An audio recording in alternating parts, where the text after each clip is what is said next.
Help you adjust video sharpness or sharpen in CapCut Mobile free tutorial.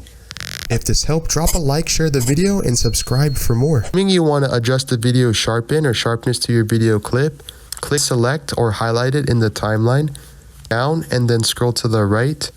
You see the option filters next to basic and video quality. Here, go to the top left hand screen and click adjust. To the right, you see the option sharpen next to clarity and brilliance. Drag the slider icon to the right. CapCut Mobile is going to add or increase the sharpness or sharpen your video clip. Once you're happy or satisfied, click the check mark. This is the before. This is the after. Completely for free in CapCut Mobile.